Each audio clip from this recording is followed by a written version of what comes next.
Bueno, muy buenas tardes de este miércoles 18 de octubre de 2023. Muchísimas gracias por acompañarnos.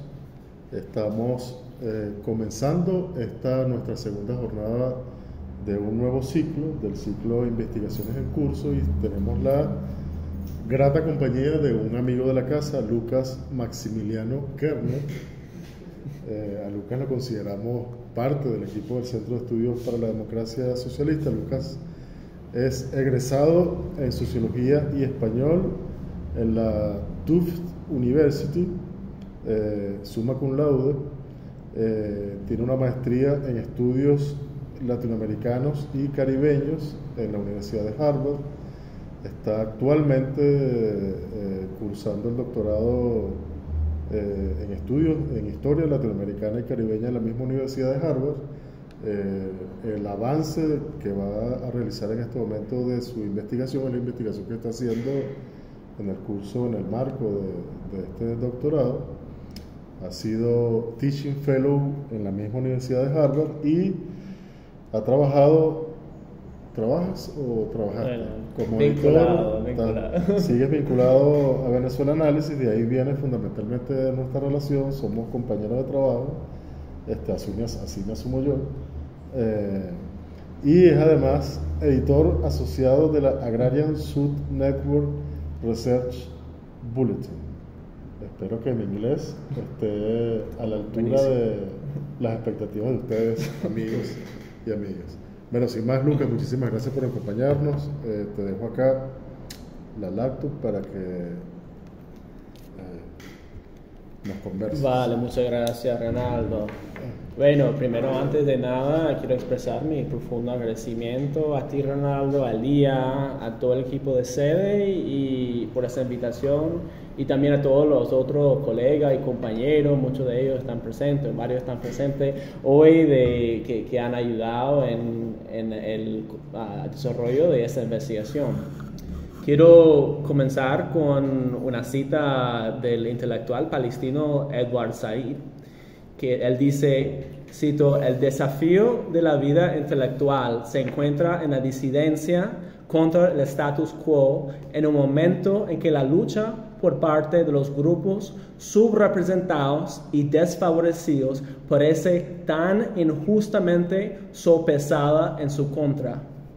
En este momento, como intelectual y militante antisionista y antiimperialista de origen norteamericano judío, me parece imposible éticamente no referirme al genocidio actual que Estados Unidos y Israel están perpetrando contra el pueblo palestino en la Franja de Gaza.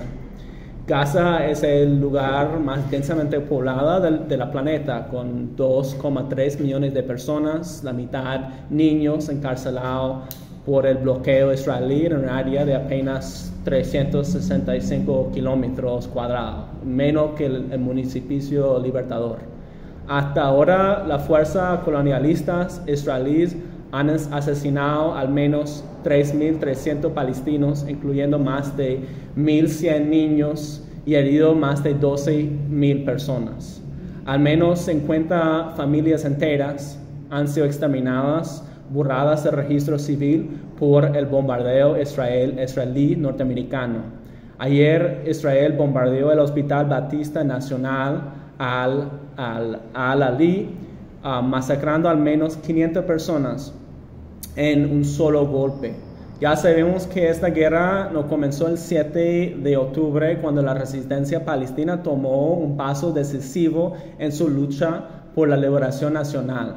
Según el historiador Rashid Khalidi, esto es una guerra de 100 años, que el proyecto colonial sionista, junto con el imperialismo estadounidense y británico, ha librado contra el pueblo palestino, el pueblo indígena de Palestina, buscando extirpar y hasta eliminarlo, como se ha visto en tantos otros contextos coloniales.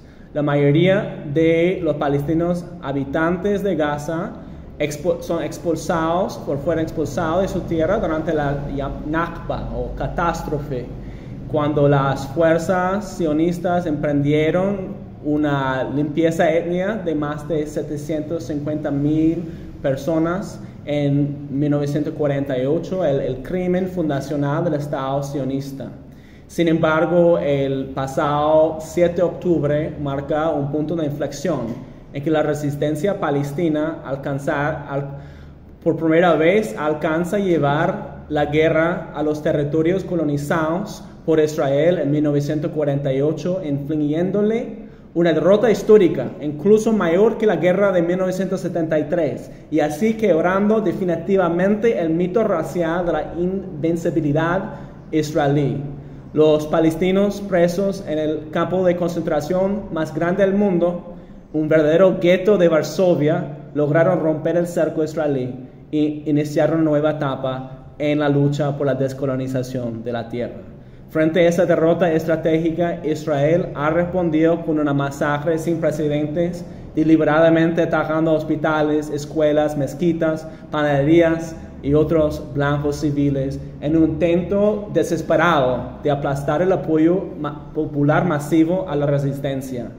Israel y sus cómplices norteamericanos y europeos han buscado justificar este genocidio recurriendo al más descarado discurso racista y orientalista, tachando a los palestinos de animales, de bárbaros, cuyo exterminio no es solo permisible, sino necesario en esta nueva misión civilizadora.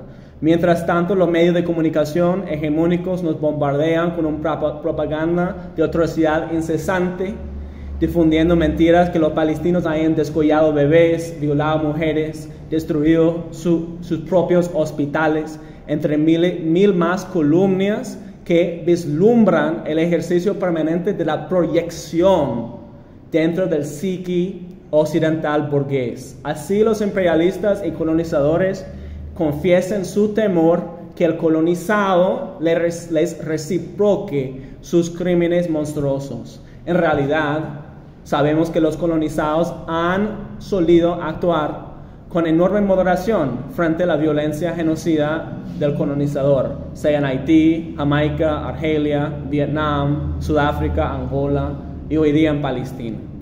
Pero ya sabemos que esta deshumanización racista no se limita en absoluto a Palestina y el mundo islámico. Al contrario, la guerra híbrida que Estados Unidos ha emprendido contra la revolución bolivariana desde su inicio solo puede justificarse a través de representaciones mediáticas y académicas que de esta como un régimen autoritario. Esto nos sirve de transición para hablar del tema de hoy, el populismo, el carisma y el chavismo, que en la prensa privada y la literatura académica, Venezuela se ha convertido en los últimos 20 años en el caso ejemplar del llamado populismo, en que un demagogo manipula al pueblo para permanecerse en el poder indefinidamente. En la prensa, central a ese discurso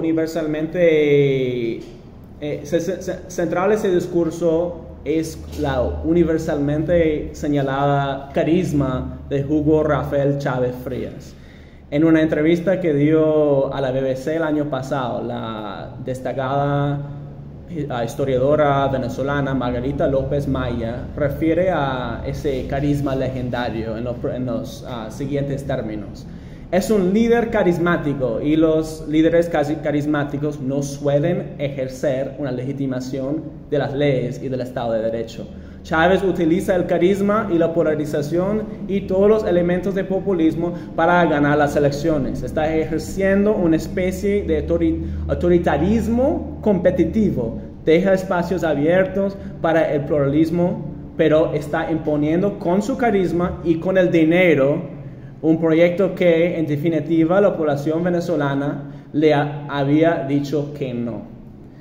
Aquí, el carisma aparece como una propiedad innata, casi autorreferencial del líder, que le permite seducir a la masa de la gente para imponer su proyecto que va contrario a sus intereses y deseos. Y también esa parte de petróleo, dinero, que espero que podamos a lo mejor desarrollar en la discusión. El concepto weberiano del carisma se termina reificando y reduciéndose a una cualidad puramente negativa de engaño o manipulación por parte del caudillo. Este argumento se fundamenta en lo que Ernesto Laclau llamaba la denigración epistémica a las masas, es decir, las clases populares venezolanas de preponderante origen afroindígena se tachan de brutas y carentes de todo protagonismo político, lo cual, por supuesto, le hace vulnerable a la demagogia de Chávez. Así se busca, bueno, citando al compañero aquí, Reinaldo, hacer desaparecer el chavismo como sujeto político, reduciéndolo a una masa manipulable, maleable, pasiva, rabiosa, irracional, que poco o nada juega en esta historia. De tal forma, la literatura sobre el populismo desconoce lo que para Max Weber era la esencia del carisma, es decir, su carácter relacional. Weber famosamente define el carisma en los siguientes términos. Debe entenderse por carisma la cualidad que pasa por extraordinaria de una personalidad por cuya virtud se la considera en posesión de fuerzas sobrenaturales o sobrehumanas y por lo menos específicamente extracotidianas y no accesibles a cualquier otro, o como enviado de Dios, o como ejemplar en consecuencia como jefe, caudillo, guía o líder. Cabe reconocer aquí que Weber fue fuertemente influido por la psicología de masas de Gustave Le Bon y le tenía una sospecha elitista al carisma y su potencial revolucionario. Sin embargo, como apunta el teórico político Andreas Calvias, Weber desarrolla una concepción más positiva del carisma en referencia a los movimientos proféticos de la antigüedad, que puede leerse en clave de una teoría gramsciana de la hegemonía incluso. Según Weber, la autoridad carismática depende del reconocimiento por parte de los dominados y por tanto desaparece, cito, si su jefatura no aporta ningún bienestar a estos. Los movimientos carismáticos son por entonces radicalmente contrahegemónicos en la medida que desafían tanto la autoridad tradicional de rey, monarcas, etcétera, como la autoridad, la racionalidad burocrática. Cito, revolucionan a los hombres desde adentro y moldea las condiciones materiales y sociales de acuerdo con su voluntad revolucionaria. Fin de cita. Así generando una nueva subjetividad y conciencia política, hasta se puede decir un sentido común, siguiendo a Gramsci. Esta concepción de la carisma, de la autoridad carismática, puede incluso coincide en lo que dice Laclau, para quien el, cito, derecho a dirigir se basa en el reconocimiento por parte de los otros miembros del grupo de un rasgo del líder que él comparte de una forma particularmente pronunciada con todos ellos. El líder es en gran medida responsable ante la comunidad. Siguiendo a Freud, Laclau postula que el líder populista entonces no es un déspota narcisista, sino un primus entre pares, que, cito, participa en la sustancia misma de la comunidad que hace posible la identificación afectiva y por lo tanto su identidad está dividida. Él es padre, pero también es uno de los hermanos. En otras palabras, el líder carismático es uno de nosotros, pero posee cualidades excepcionales que nunca podemos emular y que, pero a la vez nos empodera y legitima la transgresión y la emancipación. Entonces llegamos a una comprensión del carisma como una relación recíproca de dirección firme, pero democrática, de hegemonía basada en el consenso y la coerción. No estamos para nada lejos de también lo que dice el compañero Reinaldo, de la interpelación mutua y permanente entre Chávez y el pueblo chavista. Entonces, mi tesis doctoral indaga sobre la construcción de esta relación política afectiva entre 1992 y 2002, es decir, el proceso en que Chávez, o a través de que Chávez desarrolla su liderazgo carismático y las clases populares a la vez se constituyen en el sujeto político que es el chavismo. Mi hipótesis de trabajo es que este vínculo carismático se fundamenta en el llamado bolivarianismo popular, como lo que nos dice como Raymond Williams, una estructura de sentimiento de las clases populares venezolanas, su conciencia práctica, que es siempre histórica. Siguiendo a Germán Carrera Damas, este bolivarianismo es el culto del pueblo, que, cito, constituye la revelación de su propio poder, de su propia capacidad, no ya de desear, sino de realizar, así condensando un programa de lucha. Este culto popular persiste en tensión permanente con el culto oficial para el pueblo, como dice Carrera, que es el andamiaje ideológico del Estado oligárquico, según el cual, cito, hoy no tendríamos que luchar por la libertad y la igualdad por la sencilla razón de que ya la poseemos y además ni siquiera conquistada por nuestro esfuerzo, regaladas por el Libertador.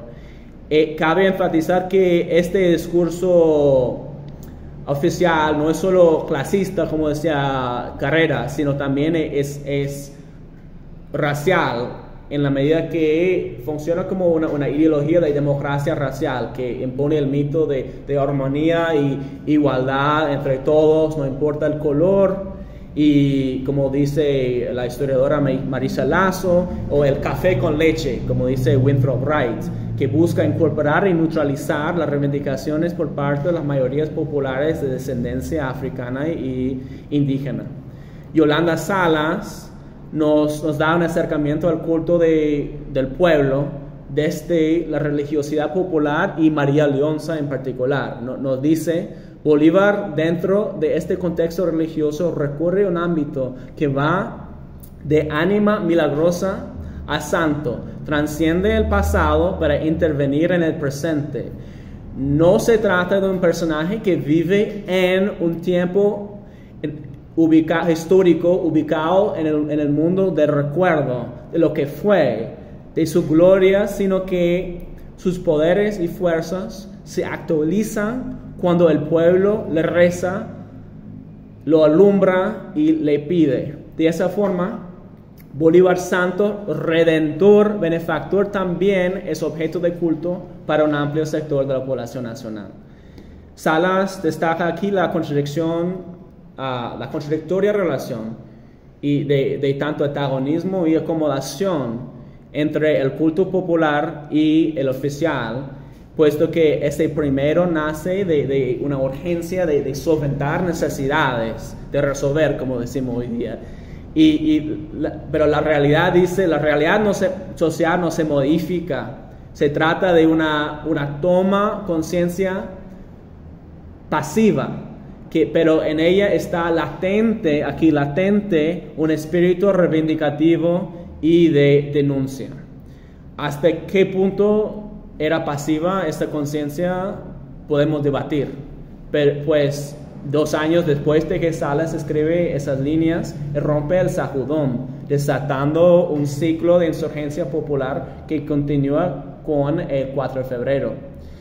Pedro Calzadilla alaba el 4 de febrero como el momento en que Chávez, cito, libera el símbolo de Bolívar de la presión cultural de las clases dominantes y lo pone a andar nuevamente al lado de los humildes.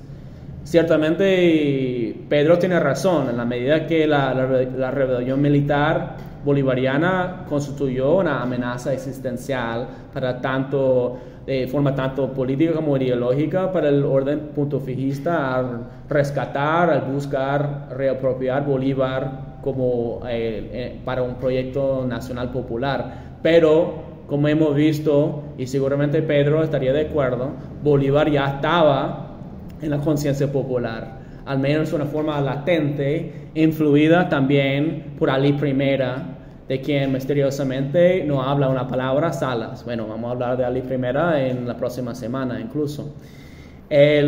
Pero solo a la luz de este bolivarianismo popular podemos entender el apoyo generalizado de la sociedad bolivariana, de la sociedad venezolana a Hugo Chávez y a los sublevados en los días, semanas y meses después del 4F, como no pudo ignorar buena parte de la prensa impresa de esa época, incluyendo durante la suspensión de garantías y la censura. Son ya famosas las fotografías de niños vestidos de paracaidistas, los icónicos chavecitos publicados en los principales diarios del país durante los carnavales de 1992. Incluso la foto compartida por los compañeros aquí en otro espacio. Reporta la periodista Vanessa Davis en el Nacional el 3 de marzo de 92 que desde los grandes barrios de Caracas, cito, grandes y pequeños caminan orgullosamente por las calles exhibiendo el uniforme camuflado, boinas rojas, fusil y cinta tricolor. Reconocen el personaje. Hasta nosotros llegó la historia, nunca emitida por los dolientes, de un concurso realizado en la Academia Militar, el premio para el disfraz para el preso convertido en mito. Sabemos en base de estas fotografías y testimonios de historia oral que esa tradición persistía en los próximos años, así como también las conmemoraciones populares del aniversario del 4F. Igualmente, las históricas movilizaciones callejeras del 27 y 10 de marzo de 92 se desarrollaron bajo la consigna de Viva Chávez y fuera Carlos Andrés, junto con la entonación del himno nacional. Los famosos cacerolazos de ese periodo, que se llamaba como referéndum, como el correlato político al Caracazo en ese momento, perdón, al 4F de ese momento. Revisando las páginas de opinión del Nacional de esa época, es muy impresionante cómo la élite intelectual criolla, lo que Miguel Ángel Contreras llama la sociedad blanca, no deje de preguntarse por qué tanto entusiasmo popular hacia Chávez, especialmente durante los primeros meses después del 4F. Escribe Manuel Caballero, el ilustrado historiador, mayor significación que el 4 de febrero tiene el 5 de febrero, lo que ha sucedido después, las corrientes de simpatía que le han crecido alrededor de los alzados y particularmente la figura de Hugo Chávez, una figura que intelectualmente no vale nada y que militarmente, por lo visto, vale bastante poco. Elías Pino Iturrieta, otro muy ilustrado historiador venezolano, lamenta el regocijo y entusiasmo generado por los bolivarianos, rodriguistas, zamoristas, quejando que una persona medianamente sensata no pueda tomar en serio semejante receta y que solo puede atribuirse a un ambiente nacional de orfandad intelectual y política. Y eso que lo compara con la desgraciada isla de Haití, que está viviendo justo en el momento el movimiento de Aristide, el aristidismo, que es otro movimiento carismático importante que tenemos que estudiar también. Y nunca se habla en referencia a Chávez con eso. Pero volviendo, se habla con preocupación del llamado síndrome Chávez, manifiesta en su, cito, exultación por la gran mayoría de las clases populares.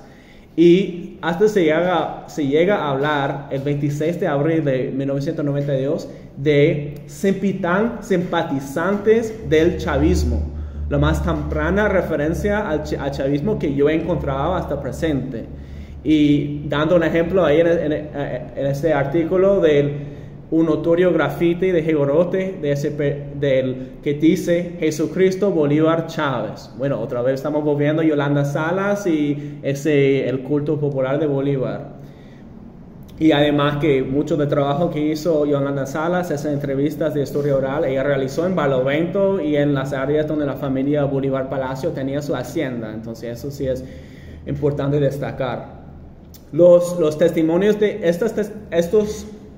los testimonios de historia oral también nos puede ayudar a esclarecer cómo el pueblo entendía su relación con Chávez durante este periodo preelectoral. Un compañero revolucionario de Acarigua, portuguesa, nos relata la experiencia de peregrinaje que era ir a ver a Chávez. Era eufórico. La gente en su actividad política construía un punto de coherencia entre el deseo de cambio que había y la posibilidad real de que cumpliera. Ir a visitar Chávez, ir a San Carlos o ir a Yare era adquirir un compromiso con el país. El que iba a estas actividades quedaba marcado y empezó a militar duro a favor de los cambios que deberían de dar. Era casi un movimiento místico.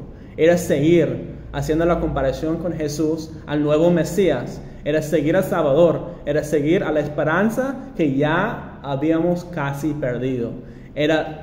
Eso era visitar a Chávez, eso era ir a Yare, eso era ir al recorrido que hizo Chávez por todo Venezuela en 1994, 95, 96, 97. Yo conocí Chávez en lo personal en Acarigua a finales de 95 en la Asociación de Ganaderos del Estado Portuguesa. Una experiencia mágica, incontable pudiéramos decir. No encuentro cómo explicar las emociones ante ese líder que era casi un personaje mítico. Este testimonio nos ayuda a entender por qué, a pesar de que Chávez es en gran medida ignorado por la prensa durante los 3 años después de que salga de Yare, no pierde sino profundiza su conexión con las clases populares a través de estos pequeños mitines de 20, 40, 50 personas. Es indispensable intentar descifrar qué hacía el encuentro tan mágico, llamando atención a detalles como su vestimiento sencillo, su manera llana de hablar y echar chistes, sus cantos, su prédica constante de la necesidad de liberarnos, etc. Elementos político-culturales que atestan al profundo arraigo de Chávez al mundo popular venezolano, a su estatus de primos entre pares o padre y hermano, como antes hablábamos. Lo segundo que podemos comentar aquí es aunque la figura de Chávez es innegablemente mesiánica dentro del culto popular de Bolívar, sirve para autorizar y alentar la participación política colectiva, no desviarla a soluciones individuales. Otra entrevistada, cuando le pregunté por qué confiaba que Chávez no le iba a traicionar, como hicieron todos los políticos, la clase política anterior, me contestó casi instintivamente, porque Chávez llamaba a organizarse y en la organización está el secreto para la movilización. Este acercamiento empírico a Chávez y a su carisma contrasta con la imagen bien vulgar del caudillo decimonónico que historiadores de la llamada sociedad blanca como Pino, Iturrieta, Carrera, Caballero, etc. aplican a Chávez. Por ejemplo, en su libro El Divino Bolívar, Pino reconoce que el coto de Bolívar responde al clamor nacido en el seno de las clases más humildes y desamparadas, pero le niega todo protagonismo en aquello. Ni se le ocurre preguntar por qué 50,000 personas decidieron tomar el juramento de Guerri con Chávez en la Avenida Bolívar el 17 de diciembre de 2001 para formar parte de los círculos bolivarianos. ¿Qué habrá significado para ella, para esas personas, integrarse a esta nueva instancia de participación popular? Pero Pino elude, por supuesto, toda seria indicación historiográfica, despreciando el acontecimiento como, cito, una colosal escena de manicomio, donde una secta de fanáticos ofrenda su existencia a la revolución bolivariana. Aquí Jorge Abelardo Ramos, el gran historiador y militante de izquierda peronista, nos puede proporcionar unos relevantes claves analíticos. Cito, el influjo de Perón no era sobrenatural o inexplicable. Consistía en interpretar el estado de ánimo y los intereses de las grandes masas y clases oprimidas. Cuando lo lograba, ese poder era tan inmenso como la energía de las multitudes que hablaban a través de él. En otras ocasiones, ese poder era el de un ciudadano corriente. Entonces, y además, antes él habla el carisma como siendo como una cosa que casi un error analítico, casi una payasada de los analistas o los comentaristas gringos de ese entonces de Perón, que decía, el carisma es una cosa mágica, etcétera, que no tiene. Pero bueno, precisamente lo que estamos tratando de hacer es que sí, hay una magia, pero esa magia es un producto del pueblo y no una cualidad innata. Entonces, estudiar el vínculo carismático entre Chávez y las masas populares venezolanas implica necesariamente revisar la categoría histórica de caudillo y caudillismo, que suele reificarse como una relación vertical y unilateral. Y el desafío es precisamente comprender esa estructura de sentimiento bolivariano popular que, como hemos visto, incorpora a poderosos elementos mágicos religiosos de tradición popular. Metodológicamente, mi investigación, voy cerrando tranquilos, tiene tres patas. El primero es el trabajo con los periódicos y revistas del periodo, que incluye no solo los principales de circulación nacional, sino también locales, parroquiales, aunque su acceso en la Biblioteca Nacional no es siempre garantizada. Estas fuentes generalmente nos proporcionan una mirada indirecta a la conciencia popular respecto a Chávez, mediada por comentaristas y periodistas de clase media, pero ofrecen un contexto indispensable. La segunda parte es la historia oral. Esta es paradójicamente la más difícil, a pesar de que existe una cantidad enorme, casi a veces infinita, de personas que se encontraron con Chávez en los años 90. No siempre es fácil fijar detalles empíricos importantes y siempre hay que tomar en cuenta que esas memorias son mediadas por los acontecimientos de los últimos 30 años. Pero la mayor dificultad es construir una muestra representativa, es decir, cuántas personas se entrevistan, qué tipo de personas, dónde se ubican, etc. Debido a esos desafíos, mi objetivo es utilizar la historia oral de una manera más bien suplemental, pero puede ser principal si es necesario. La tercera pata de la investigación es el trabajo de archivo con documentos del periodo. Hasta ahora he encontrado varios documentos del MBR 200 en el Archivo de la Nación, pero también estoy buscando acceder a colecciones privadas. Además, estoy intentando acceder al archivo histórico de la Asamblea Nacional, donde se encuentran las propuestas populares a la Comisión de Participación Ciudadana de la Asamblea Nacional Constituyente del 99. Esas peticiones nos pueden ayudar a entender cómo las clases populares entendían su relación con Chávez, puesto que muchos deberían estar dirigidas a Chávez mismo. Lo ideal, por supuesto, sería encontrar las cartas que se escribieron a Chávez antes de que ganara la presidencia, especialmente cuando él estaba en Yare, pero no se sabe si todavía existen o dónde están. En conclusión, mi tesis busca tentativamente trazar una historia política cultural del bolivarianismo popular y su expresión en el carisma de Hugo Chávez entre 92 y 2002.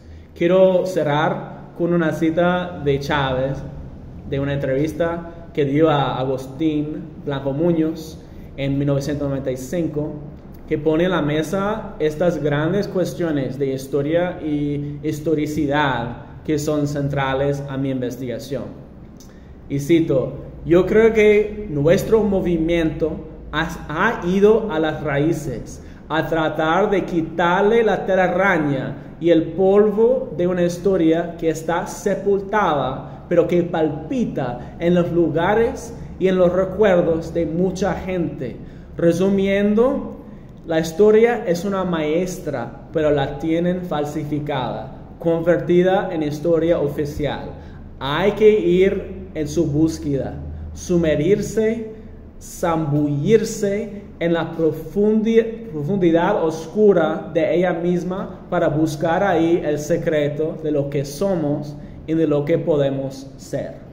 Muchas gracias por escucharme y por su tiempo.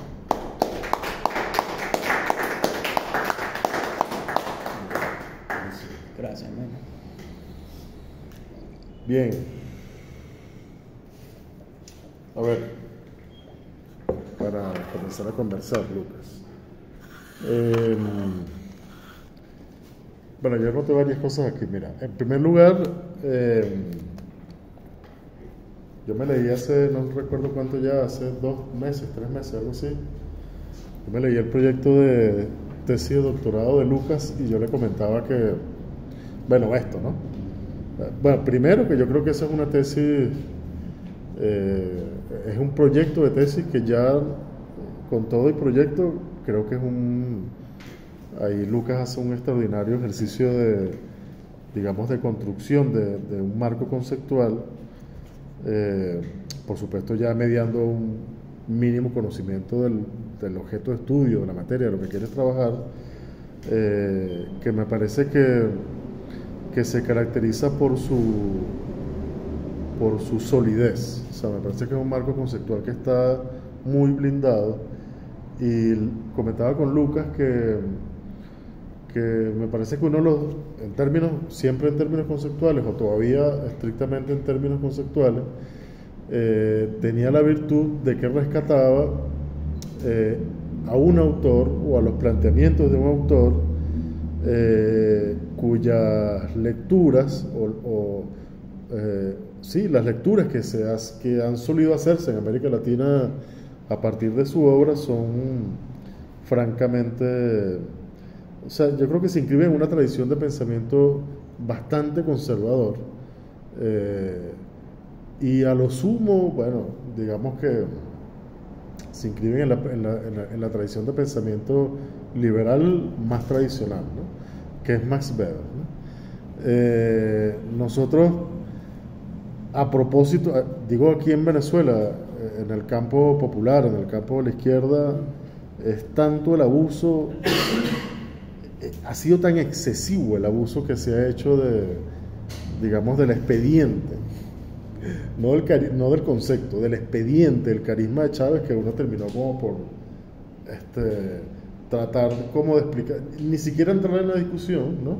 Porque era demasiado abrumador, sino más bien tratar de construir una explicación, que había miles de maneras de hacerlo, por otras vías, digamos, apelando a otras herramientas conceptuales, que insisto, hay muchas, ¿no?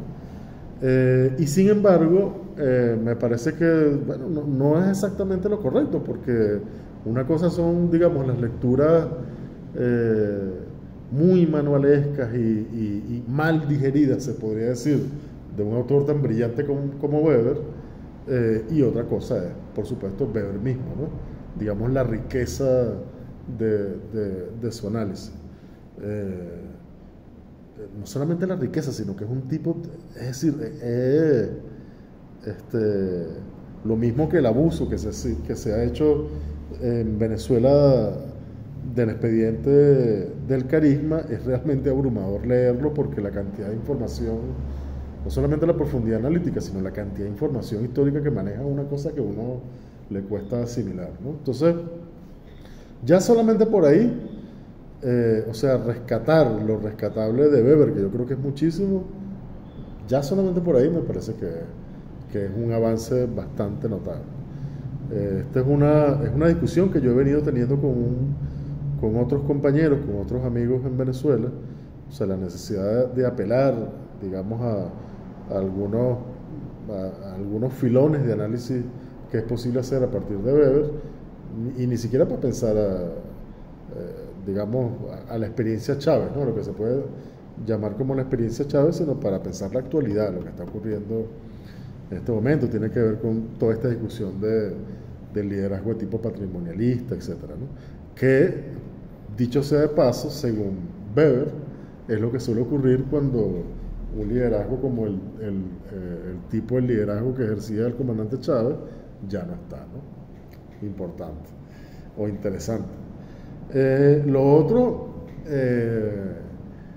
que también lo hemos conversado muchísimo, es todo lo que implica ponerse, o sea, meterse a estudiar una década que en Venezuela insólitamente, básicamente no se ha estudiado. Es decir, aquí es muy poco lo que se sabe sobre la década de 1990, es una cosa realmente increíble. Es decir, bueno, hay unos hitos que son como es imposible no referirse a ellos, ¿no? El 89, ¿no? Asumiendo que el 90 comienza un poco antes con la rebelión popular de 1980, de febrero del 89, luego obviamente los dos intentos de rebelión cívico-militar en febrero y en noviembre de 1992, bueno, luego digamos, Carlos Andrés Pérez va preso, es electo Rafael Caldera, etcétera, etcétera, ¿no? Es decir, la historia así como sumamente convencional, son como los hitos, pero todo eso que ocurre a partir de la salida del comandante Chávez, ya con el comandante Chávez en prisión, ¿no? Hay que decirlo, pero fundamentalmente a partir del momento en que sale el comandante Chávez y es precandidato en el 97 y luego candidato en el 98, esa es una etapa de la historia venezolana virgen casi, ¿no? Desde el punto de vista analítico. Y cómo uno va a entender lo que eventualmente va a terminar convirtiéndose en el chavismo si no entiendes, o sea, cómo se construye esto que tú llamas, siguiendo a Weber, este carácter relacional del carisma, ¿no? O sea, cómo ese carisma, o sea, cómo justamente durante esa coyuntura en la que el comandante Chávez efectivamente se erige como un caudillo popular, bueno, eso tiene que ver eso no es simplemente, obviamente no tiene absolutamente nada que ver con que Chávez haya sido jamás un dios, ¿no? Sino que tiene que ver con el tipo de relación que establece, el tipo de interlocución que establece con las clases populares en general, para no entrar en detalle, para no hacerlo más largo, ¿no? Luego, bueno, es particularmente grato porque te nos hace volver sobre algunos otros hitos que son, sí, hitos como de la tradición, digamos, de la militancia de izquierda revolucionaria, que era donde yo militaba en ese momento, ¿no? Hasta donde yo recuerdo, Lucas, después del 4 de febrero hay dos grandes cacerolazos en Venezuela. Los primeros cacerolazos de la historia de Venezuela ocurren, que fueron fueron verdaderas manifestaciones populares, no solamente desde las casas, sino en las calles, manifestaciones que en algunos casos fueron sumamente violentas porque fueron brutalmente reprimidas. O sea, fueron dos jornadas de protesta sumamente importantes. Hasta donde yo recuerdo fueron el 8 de marzo y el 10 de abril.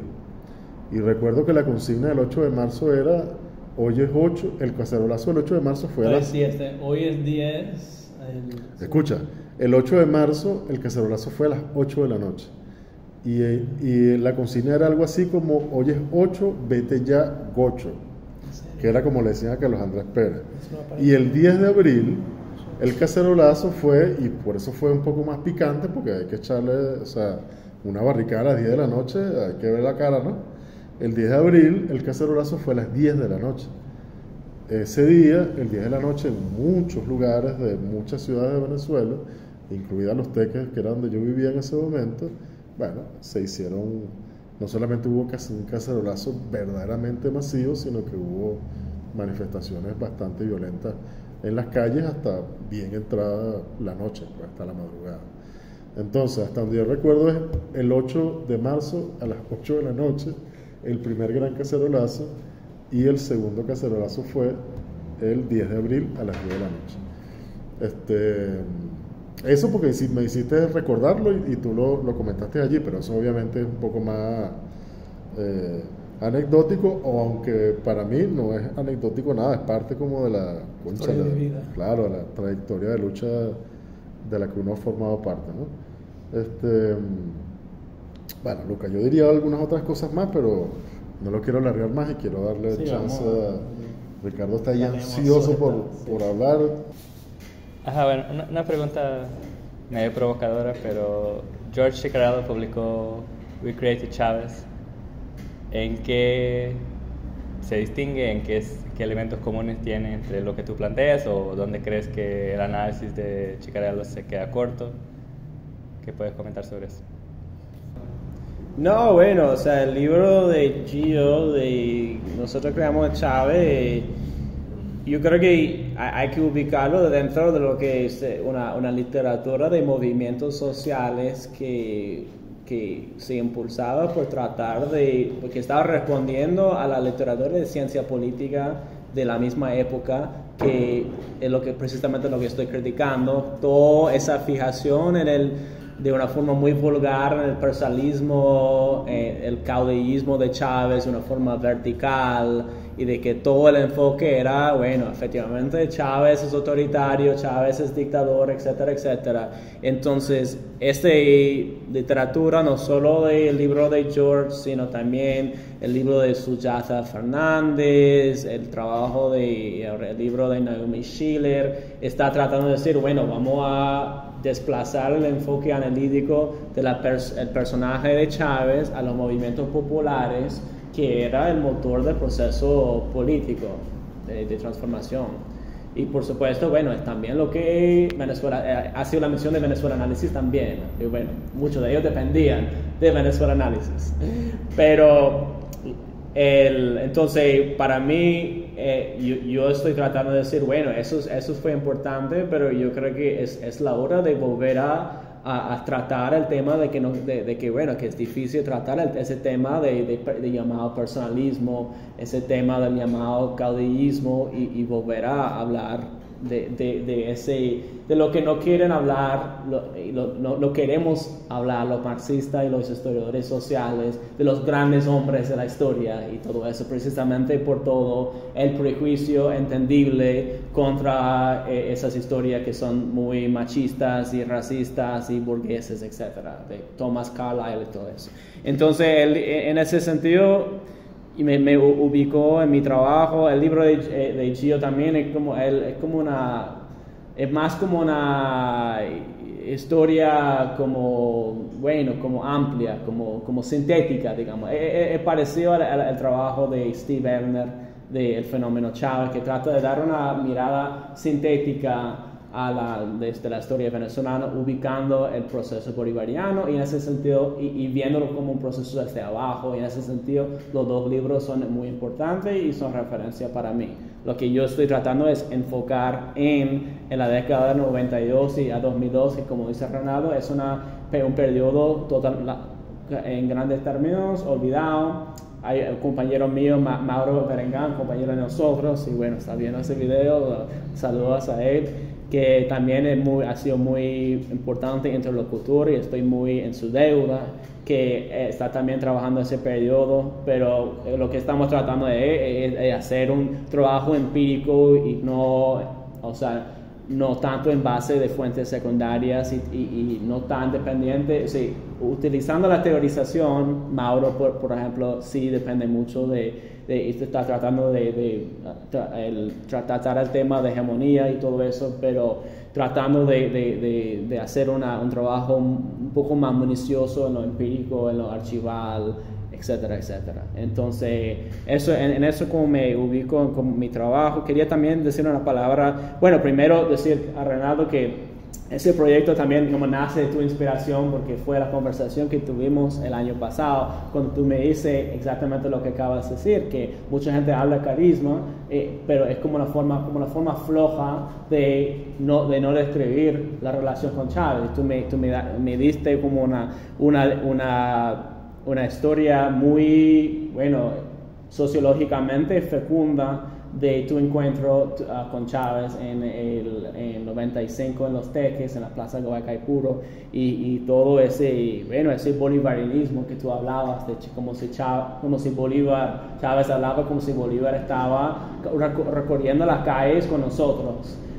Y bueno, me parecía muy, como con 20, 30, 40 personas, me parecía muy importante eso. Entonces yo parto de esa inspiración, y lo que puedo decir respecto a Weber, que estoy totalmente de acuerdo contigo, que bueno, tenemos que obviamente superar la lectura demasiado, vulgar de Gino Germani y su legado, pero yo creo que igual tenemos que tener mucho cuidado, porque Weber sí, yo creo que hay problemas fundamentales con recuperar Weber desde la izquierda, puesto que era fundamentalmente un enemigo de los movimientos, un teórico alineado con la burguesía, pues, y enemigo al socialismo. Entonces, yo creo que hay dificultades ahí. Hay un nuevo libro de Wendy Brown, la filósofa política de Universidad de California, Berkeley, que trata de hacer eso. Yo creo que yo leí partes, estoy leyendo yo leí su intervención sobre carisma, y me parece que es muy problemático en el sentido de que me parece que cualquier intento de teorizar populismo y carisma desde la izquierda, desde el norte, que no toma en cuenta Latinoamérica, que no toma en cuenta particularmente Chávez, pero también se puede hablar de Lula o otros liderazgos.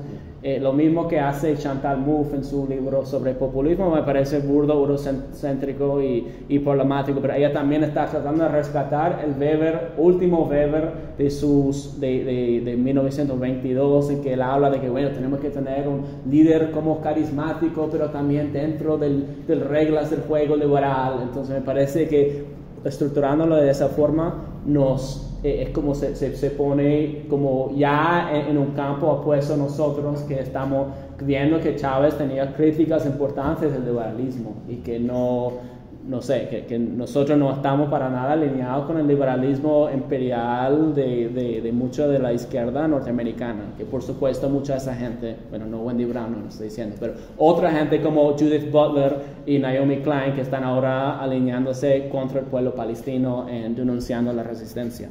Pero bueno, nada, me extendo. Si vas a abordar, digamos, la formación histórica de los caudillos democráticos en América Latina, o quizás eso no entra dentro del proyecto. Y la otra pregunta es, escuchándote, o sea, ¿cómo, y quizás esta pregunta también vaya con Reinaldo, las asambleas de barrio en Caracas en los años 90, ¿en qué medida se estaban, digamos, que tejiendo con todo el movimiento bolivariano? Evidentemente había unas afinidades, evidentemente representa la ruptura de las formas históricamente despóticas de organización de la izquierda, pero ¿en qué medida había confluencia o no tanta? No, bueno, yo creo que respondiendo al segundo, eso es el desafío que yo estoy viendo ahorita, de que mi colega y camarada nuestro camarada Mauro Berengan está haciendo una historia muy basada en lo político organizativo, que me parece importante. Yo estoy tratando de tomar como más con la ruta político-cultural, pero yo no puedo olvidar, y hay que prestar atención a la organización popular de ese periodo. Entonces, bueno, o sea, yo creo que es indispensable entrevistar a las personas que estaban organizando en esas asambleas. Lamentablemente personas como el gordo Edgar no están con nosotros, pero hay otra persona que yo estaba conociendo que se puede entrevistar. Pero bueno, yo creo que tratar de entender cómo se fue tejiendo y articulándose esas asambleas con el movimiento bolivariano revolucionario 200, con el nuevo círculo bolivariano, cómo era su relación. O sea, ciertamente había afinidad, pero también había distancia en ciertas instancias también. Así que no tengo una respuesta, pero me encantaría seguir conversando y también escuchando tu perspectiva, que conoce mucho de eso y que podría a lo mejor guiarme. Lo que para decir con respecto a los caudillos, estábamos hablando Renato y yo hace como un par de semanas precisamente sobre ese tema, y comentamos que la historiografía venezolana, dijo Renaldo, que es como, los caudillos, es como comienza con una vaina de, entonces la historia 19, ahí son los caudillos barbáricos salvajes, después el petróleo, modernidad, democracia, y después se ubica, desde muy interesante como lo ubican personas como Pino y Torrieta, dicen que Chávez está devolviendo el país al tiempo de los caudillos. Y entonces yo creo que hay que tomar en serio esa afirmación para, como tú dices, repensar. Yo no creo que eso es lo que yo voy a estar haciendo empíricamente en el trabajo, porque no me da para eso, pero igual yo estoy muy interesado en hacer un trabajo sobre Zamora en el futuro de archivo, pero que hay que tratar de repensar todo el tema del caudillismo y cómo concebimos y cómo abrir la ponencia que dice, entonces Chávez se use con su carisma y con el dinero de petróleo. Es como hay una cosa muy, entonces, y volviendo, yo creo que en eso criticar incluso la izquierda.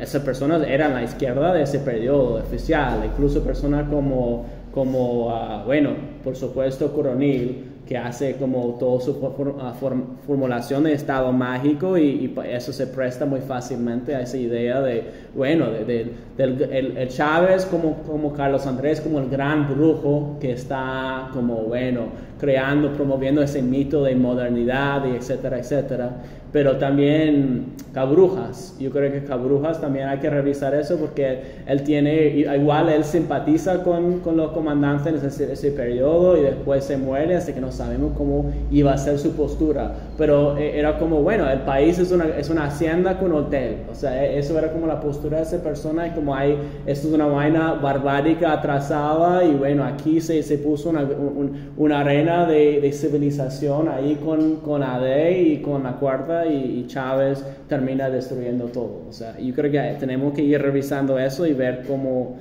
incluso obviamente haciendo un trabajo más empíricamente profundo con respecto a Zamora, y hay compañeros como Javier Escalá que están haciendo el mismo trabajo con Páez y con el tiempo anterior.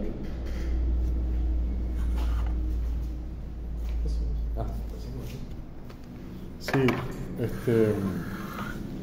tú sabes que yo no soy la persona más autorizada para hablar sobre la relación de Chávez con la izquierda en los 90, porque de la misma forma que, salvando las gigantescas distancias históricas, Chávez tenía una relación sumamente problemática con la izquierda, yo también. Es decir, yo dejo de militar justamente en 1993, más o menos coincidiendo con mis estudios en la universidad, y yo me dediqué a estudiar. Obviamente sin desentenderme de la política, pero no tenía una militancia orgánica ya para ese momento. Nunca milité en el MBR directamente, y obviamente simpatizaba con el comandante Chávez. En ese, digamos, interín ocurre esto que comentaba Lucas. Más o menos como en el 95, Chávez anuncia que va a estar en una plaza en Los Teques, y entonces yo lo voy a ver.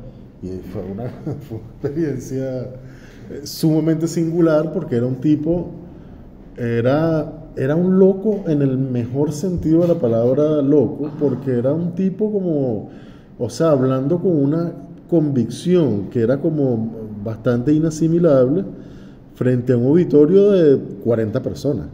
Es decir, no sé, ni de cerca se aproximaba a llenar, no sé, la mitad de la plaza, ¿no?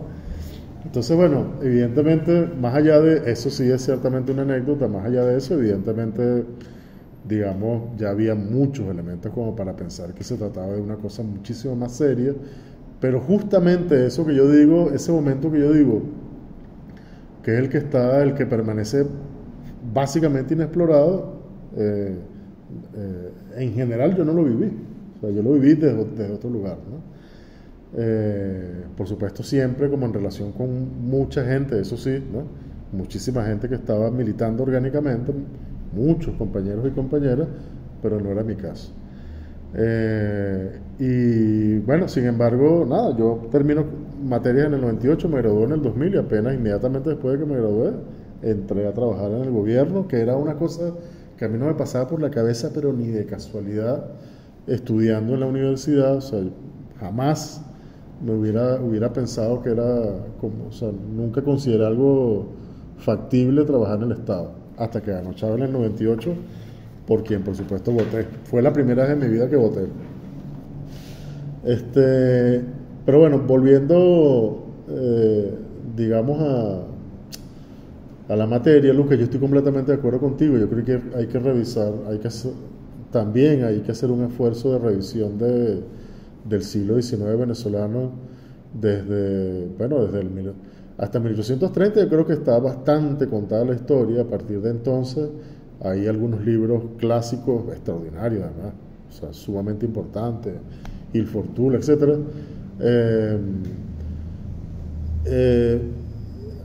A partir de ese momento, de 1830, ahí yo creo que hay un enorme vacío. No es que no se haya producido mucho, se ha escrito demasiado, copiosamente sobre ese periodo que iría del 30 hasta después de la muerte de Gómez, ¿no? O hasta Gómez, desde el 30 hasta Gómez, pero ciertamente hay la ensayística venezolana ha dado gente excepcional, gente como Augusto Mijares, que contribuyó entre muchos otros. Hay una generación de la ensayística nacional que es verdaderamente brillante, que hizo un esfuerzo bastante importante por revisar lo que ellos llamaban la interpretación pesimista de la historia norteamericana, que lo hablábamos hace poco. Y entonces, bueno, hay un intento ahí bastante loable, me parece a mí, en términos conceptuales, por desmontar como toda esta construcción muy positivista que se hizo de la historia venezolana, pero al final, que es lo que me parece curioso, termina como reproduciéndolo hasta cierto punto. Y en ese punto, a riesgo de desviarme del tema, en ese punto sí me parece me parece que es muy emblemática la figura de Augusto Mijares, porque tiene una relación con el perdón del maestro, tiene como una suerte de relación amor-odio con los caudillos, ¿no? Se les reconoce su importancia, pero tiene una opinión en general bastante condenatoria del fenómeno, ¿no? Pero eso no es Augusto Mijares, un tipo que además nunca se reconoció como un militante de izquierda, nunca militó en la izquierda. La izquierda venezolana, la historiografía de izquierda está montada sobre esa idea del siglo XIX bárbaro, del siglo XIX donde lo que predomina son los caudillos. Es decir, hay unos puntos de encuentro bastante curiosos entre lo más conservador de la historiografía venezolana y los autores más importantes de la tradición de izquierda revolucionaria. Entonces yo creo que eso hay que revisarlo. Y bueno, para terminar, con la figura del caudillo, justamente por esto que estoy diciendo, con la figura del caudillo sucede algo más o menos como el carisma. O sea, uno estaba ya tan harto de observar que se recurría tanto insisto, no a estos conceptos, sino a estos expedientes, que uno decía, sí, aquí nos vamos a limitar a decir que Chávez era un caudillo carismático, entonces aquí ya no hay más nada que decir, ¿no? Entonces, bueno, varios de nosotros y nosotras tratamos como de construir explicaciones sobre el fenómeno desde otros lugares.